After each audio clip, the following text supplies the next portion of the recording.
Good afternoon. My name is Simon Leech and I'm working within the HPE Point Next Security Centre of Excellence. What I'm going to talk to you about for the next 12 minutes or so is how we can balance strategic compliancy management with tactical vulnerability management. Now, if we look today at the way organisations are addressing digital transformation, it's really allowing them to fuel business innovation, but as with any new business process, it also brings along new risks with it. And we can kind of split these risks into three areas. So first of all, we're seeing a much higher sophistication in terms of the type of cyber attacks that organisations are faced with. The threats are much harder to detect, they're also much harder to protect against, and they're also much more damaging in terms of the impact they can have from a financial perspective. Secondly, we see the cost and complexity of regulatory pressures. You'll have heard of things like PCI compliance for organisations that need to transact with credit card numbers, or GDPR, the General Data Protection regulations for organisations that deal with EU citizen data. And it's also always really important that customers take a proactive approach to their compliancy management projects. And thirdly, we see an in-house lack of skills and process around security. So a lack of education, a lack of security awareness, and a lack of adoption of security frameworks. But what we've seen in our discussions with customers is that very often customers use regulatory compliance as a cost of doing business as opposed to something that can actually provide business focus. So security becomes compliancy driven and it's typically not really business aware. Organisations get told that they have to become, for example, GDPR compliant, they get assigned business budget to become compliant, and then they use that budget to make themselves compliant. And it kind of stops at the point when they get their certification. And we've seen examples in the past, for example with PCI, where an organisation has become PCI compliant, and then literally a month later they've been breached and credit card numbers have been stolen. So the compliancy efforts that they've done haven't actually really helped them. And what we're trying to do with customers is to advise them that, invest in getting certified to a particular standard, but use the money you invest in that certification to make a much more ongoing, repeatable security management framework. So we see the best way to use regulatory compliance is actually as a way to enable and innovate, and not just as a tick box exercise. Now, as I said, Target Corporation, they gained their PCI compliance in September 2013, but then in November they lost 40 million customer credit card numbers. Also, we've got statistics that show that 45% of PCI DSS certified customers needed further remediation within a month or two after certification. So whilst it's great that organisations are working towards becoming compliant, and whilst it really helps to increase the concept of security awareness inside an organisation, it really needs to be turned into something that becomes repeatable and gets used as part of an ongoing security management framework. But this is much more on the strategic side, so it's really paper-based compliancy. But on the more tactical or the more technical side, organisations also need to understand the concept of vulnerabilities. So today there are vulnerabilities in all of the software that we use inside of our organisations. And I tend to class these vulnerabilities into three different areas.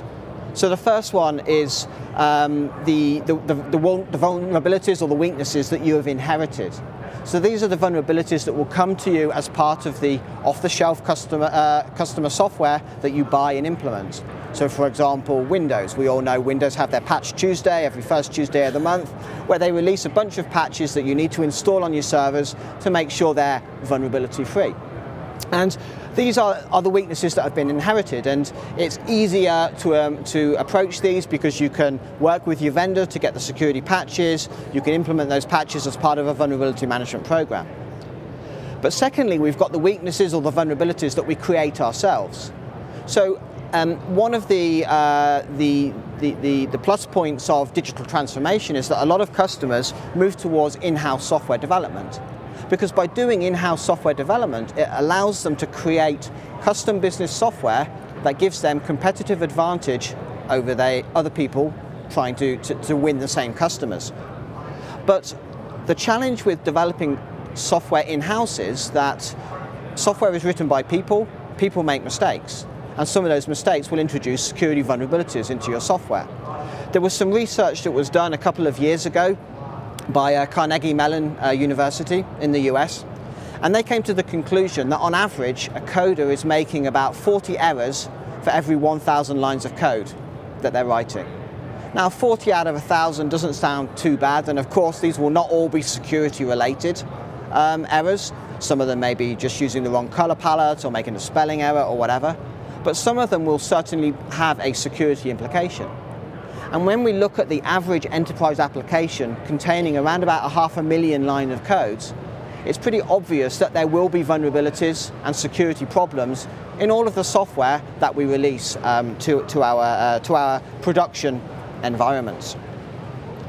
And then we've also got a third group of vulnerabilities or weaknesses, and these are the weaknesses that you can use. And this is not really something that you see as part of a traditional enterprise security program, but there are certainly entities out there, for example nation states and governments, that are buying up vulnerabilities in products and actually using those vulnerabilities to break into other organizations or other governments.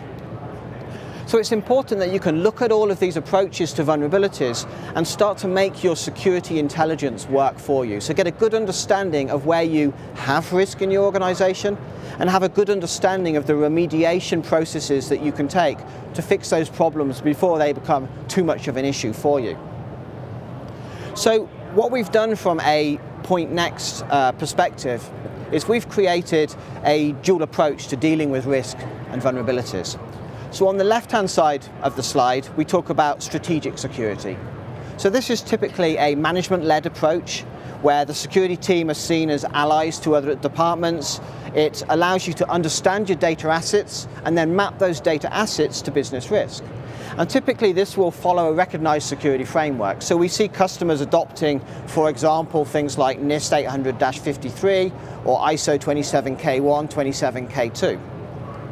And this gives them a good approach for compliance management, which shows them or allows them to show management, look, we've addressed security, we understand that we've got the appropriate security controls in place, and we can use this information to show that the business is compliant. But as I said earlier in the presentation, sometimes compliancy is only as good as the paper that it's written on.